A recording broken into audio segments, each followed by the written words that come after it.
Alors qu'elle a adapté l'écran l'histoire d'une mère qui a perdu son fils à la suite d'une overdose de médicaments, Sylvie Testu révèle quelle vision son fils a de l'addiction aux médicaments aujourd'hui. CST, un sujet qui fait de plus en plus parler les parents de jeunes adolescents, le danger des drogues et de la dépendance qui y est associé. Il y a plusieurs semaines, quelque temps après l'accident de Pierre Palmade survenu alors qu'il était sous l'emprise de stupéfiants, le chanteur Patrick Bruel avait par exemple expliqué comment il tentait de prévenir ce genre de problème chez ses enfants. Ce mercredi soir sur France 2 sera diffusé un téléfilm suivi d'un débat pour alerter sur un mal encore peu connu d'autant plus chez les jeunes, l'addiction aux médicaments. Maman, ne me laisse pas m'endormir est tiré d'une histoire vraie, celle de Juliette Bourde qui a raconté son drame dans son livre. Le drame qui est arrivé à son fils Joseph devenu accro aux médicaments qui a fini par en mourir.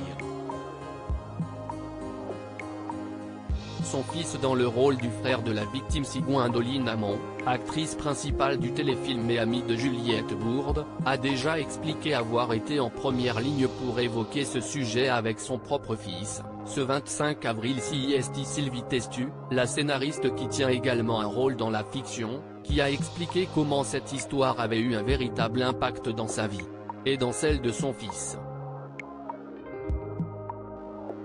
Elle qui ne se cache pas d'être très protectrice avec ses enfants, au point qu'il la surnomme FBI, a joué aux côtés de son aîné, Ruben, désormais âgé de 18 ans, qui, alors qu'il n'avait que 16 ans, a incarné Max, le frère du jeune victime d'overdose. Invitée ce mardi dans les studios de France Inter, elle, qui explique vouloir sensibiliser les médecins au danger de cette addiction aux médicaments, a raconté à Léa Salamé ce que ce rôle avait suscité chez son enfant.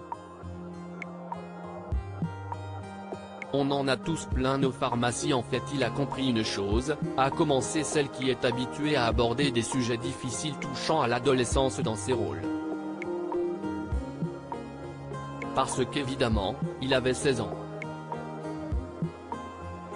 Il y a un petit côté rock'n'roll à transgresser les règles. Bien sûr, on a tous fait ça. Sauf qu'encore une fois, il sait que l'alcool, attention. Mais tout le monde. La société reconnaît que ce sont des drogues.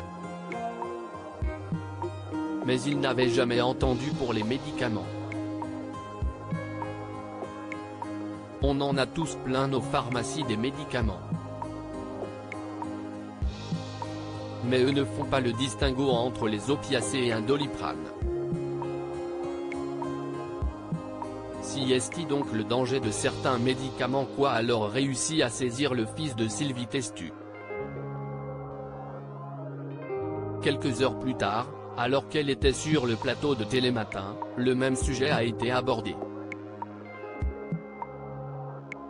L'animatrice Julia Vignali lui a confié « Vous êtes une maman d'adolescent et je le suis. CST vrai que CST tout à fait terrifiant, CST très angoissant. Ce film est d'utilité publique et il mérite vraiment d'être vu. À lire aussi j'ai eu 15 000 discussions et disputes avec lui ». Gwendoline Amon évoque son fils de 19 ans et le problème épineux des drogues.